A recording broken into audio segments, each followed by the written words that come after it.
हमारे वालिद साहब के ऊपर जो जुल्म 5 साल से हो रहा है, उनको जेल में झूठे मुकदमे लगाकर फंसा दिया गया है।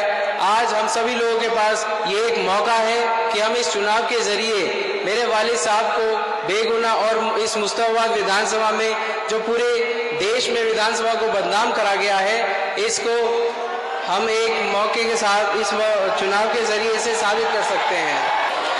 मैं जनाब ओवैसी साहब का और उनकी सभी तमाम पार्टियों का तहे दिल से शुक्रिया अदा भी करता हूं, जो उन्होंने हमारे लिए हमारी सच्चाई को मीडिया के माध्यम से पूरे देश तक पहुंचाया है और उन्होंने हमारे इसमें समर्थन किया, जिसकी वजह से हम सबको भी बहुत हिम्मत मिली और हमारे लिए जो मीडिया पहले बोलता था, हमारे खिलाफ बोलता था, उस मीडिया को भी आज हमारे हक में थोड़ा बोलना पड़ रहा है। इस मंच पे उपस्थित हैदराबाद के सांसद और AIMIM पार्टी के राष्ट्रीय अध्यक्ष जनाब असदुद्दीन ओवैसी साहब, औरंगाबाद से पूर्व सांसद और AIMIM पार्टी के दिल्ली प्रदेश इंचार्ज जनाब इम्तियाज जलील साहब, दिल्ली प्रदेश अध्यक्ष जनाब शोएब जमाई साहब और मंच पे उपस्थित तमाम सभी पार्टी के पदाधिकारी और खुसूसी तौर पर मौजूद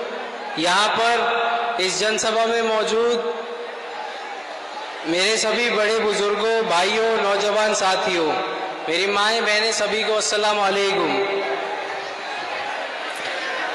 मैं आपके सामने कोई भाषण देने नहीं खड़ा हुआ हूँ।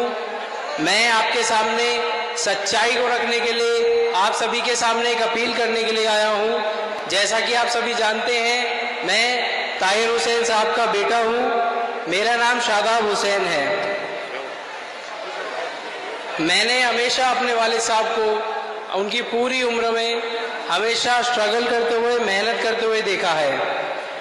हालांकि हमारे पहले पैदा होने से पहले भी मेरे वालिद साहब ने तमाम काफ़ी परेशानियों का सामना करा है। हम 3 भाई बहन हैं। हमने अपने अब्बू को बहुत मेहनत करते हुए देखा है।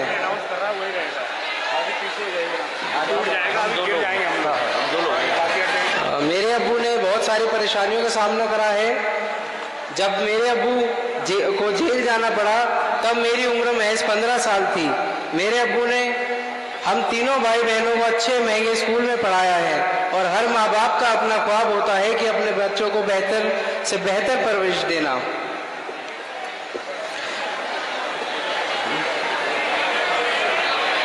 जितना जिसका वजूद होता है, वैसे ही हमारे अब्बू ने भी हमारे लिए करा। मगर मैंने हमेशा वालिद साहब को देखा है कि वो अपने से ज़्यादा हमेशा दूसरों के लिए उनकी मदद करते थे, चाहे वो सामाजिक काम हो, चाहे वो न्यायिक काम हो, या किसी भी हर तरीके की मदद करते थे। इसीलिए उन्होंने राजनीति को अपना जरिया बनाया और जनता की और ये जो सरकारी सुविधाएं हैं, सभी को सीधा जनता तक पहुंचाने का काम करा।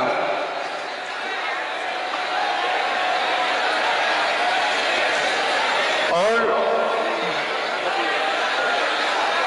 हर रिश्ते को अच्छे से अच्छे तरीके से उन्होंने निभाया।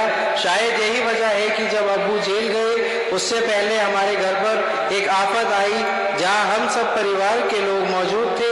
उस दिन ऐसा लग रहा था कि शायद आज हमारी जान नहीं बच पाएगी, लेकिन उन तमाम लोगों की और आप सभी लोगों की दुआएं थी जो अल्लाह ने उस दिन हमारी जान बचाई।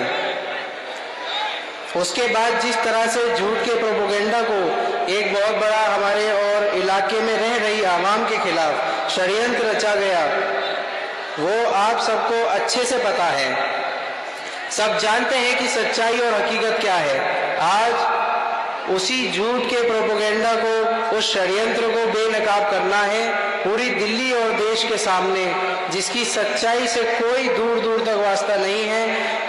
किस तरह से नफरत की राजनीति करने वालों ने मीडिया का सहारा लेकर हमें, मेरे अब्बू और मुस्तफाबाद में रहने वाली जनता को पूरे देश में बदनाम कर डाला है। जो लोग दिखावे के लिए, वो नेता जिनकी पार्टी को हम सब लोगों ने मिलकर के, हमने अपना मुस्तफाबाद की जनता ने अपना वोट सपोर्ट देकर, मेरे अब्बू ने अपना तन मन धन लगाकर और पूरे मेहनत के साथ दिन और रात एक करके 10 साल उनका झंडा उठाकर उनकी मेहनत करी और जनता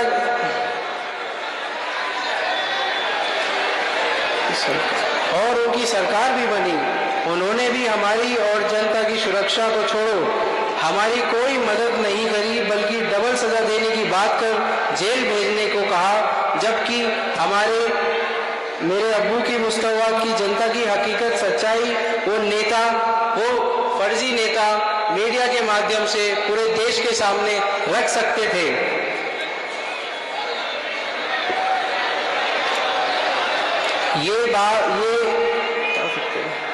क्योंकि उनका फर्ज बनता था। मेरे अब्बू ताहिर हुसैन जो भले ही वीडियो द्वारा बदनाम तो हुए, वो मीडिया द्वारा बदनाम तो हुए, मगर पूरे देश में मुसलमान और दिल्ली की एक बड़ी पहचान भी बन चुके हैं। उनकी मदद करनी चाहिए थी। मदद तो छोड़ो, किसी नेता ने हमारे और मेरे अब्बू के अपना सब कुछ दिया। मुस्तवाद की जनता की खातिर उन नेताओं ने हमारे आंसू भी नहीं पूछे और ना ही हमारे पास आए, ना हमारा हालचाल पूछा। जबकि वो मेरे अब्बू के साथ नहीं छोड़ते, तो मेरे अब्बू जो कि आपके बेटा हैं, आपके भाई हैं, मेरे अब्बू ताहिर हुसैन के ऊपर UAPA जैसे कानून में जेल में नहीं डाला जाता। अगर मौजूदा दिल्ली सरकार दिल्ली पुलिस को परमिशन नहीं देती तो मेरे वालिद साहब के ऊपर UAPA जैसे कानून नहीं लगते। सच्चाई को एक मुद्दा तक तो दबाया जा सकता है, मगर उसे हराया नहीं जा सकता। आज हमारे आपके पास एक मौका है पूरी सच्चाई को दिल्ली और देश के बताने का, जो इस विधानसभा चुनाव के जरिए ही सब मिलकर झूठ के प्रोपेगेंडा, षड्यंत्र, मतलब परस्ती लोगों को बेनकाब कर सकते हैं। क्योंकि कानून की अदालत पर हमें पूरा यकीन तो है, लेकिन यहाँ मौजूदा सभी हमें देश की न्याय व्यवस्था पर पूरा भरोसा तो है, लेकिन कानून की अदालत के अलावा जनता की अदालत ही एक ऐसा जरिया है जहां हम सब अपनी बात रख सकते हैं लोकतांत्रिक तरीके से, जो कि चुनाव में वोट डालकर अपना पक्ष विपक्ष का फैसला कर सकते हैं।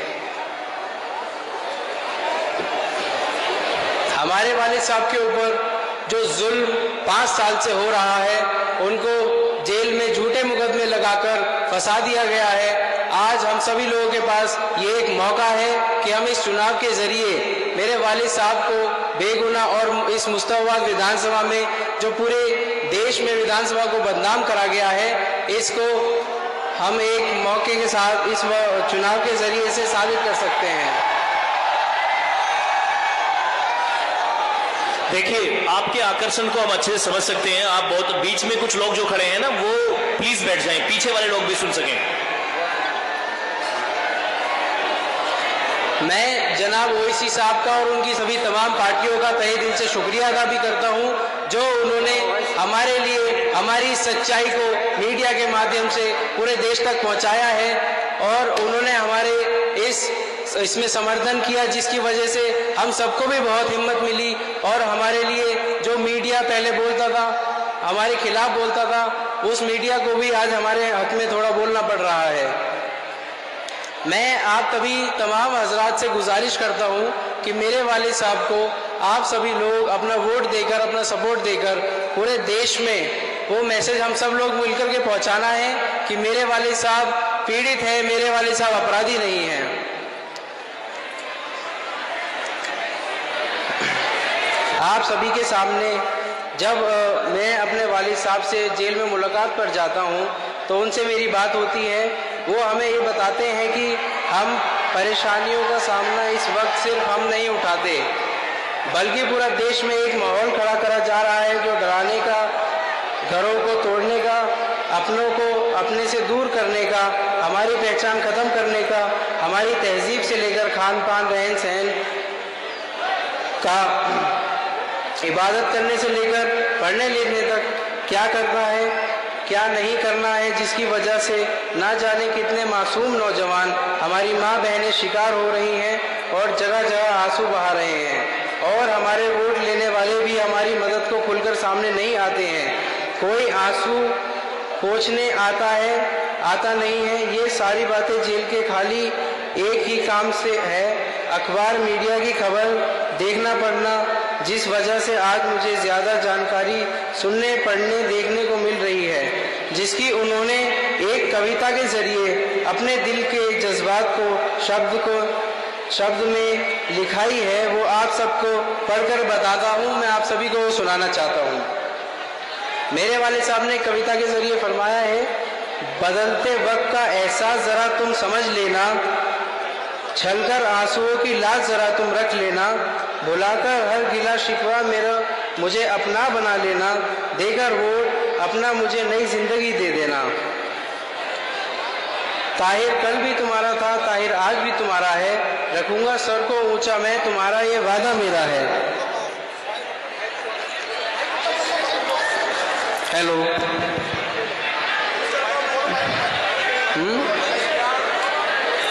ताहिर कल भी तुम्हारा था, ताहिर आज भी तुम्हारा है, रखूंगा सर को ऊंचा मैं, तुम्हारे ये वादा मेरा है। निभाकर रिश्ता तुम अपना मेरा बस साथ दे देना, देकर वोट तुम अपना ताहिर को मजबूत कर देना। मोहब्बत भाईचारे का पुराना वक्त भी लाना है, मुस्तवाद वालों से मेरा ये खास कहना है, हुकूमत हो किसी की भी मगर तुम इंसाफ कर देना, देकर वोट तुम अपना मुझे सच्चाई को जिता देना। बंदिशें हैं जहां दिन रात उसे तिहाड़ कहते हैं, तुम्हारी याद में रह कर के कुछ सपने भी देखे हैं। मिटा दूंगा हस्ती को मैं अपनी, तुम आवाज दे देना, देकर वोट तुम अपना ये मौका भी देना। खुदा के वास्ते तुम यूं मुझे मायूस ना करना, पड़े जब भी जरूरत तुम मुझे बस यही कह करना। पीड़ित हूँ मैं अपराधी नहीं, जमाने को बता देना, देकर वोट तुम अपना मुझे चुनाव जिता देना। सभी माँ बाप जैसे हैं मेरे और भाई बहन हैं, सभी नौजवान साथी हैं मेरे और क्षेत्रवासी हैं। दुआ तुम मांगना अल्लाह के आगे हाथ फैलाना, देकर वोट तुम अपना मुझे रिहाई दे देना, देकर वोट तुम अपना ताहिर को विधायक बना देना, देकर वोट तुम अपना मुझे मेरा हक दे देना। लिहाजा मैं आप सभी हजरात से ये गुजारिश करता हूँ कि आने वाले चुनाव में पतंग के निशान पर अपना वोट देकर आप मजलिस को, हमें और इस पूरी मुस्तवा विधानसभा की इस हक और इंसाफ की लड़ाई में सभी लोगों को कामयाबी दिलाएं। इन्हीं बातों के साथ मैं अपनी बात खत्म करता हूँ। आप सभी का बहुत बहुत शुक्रिया।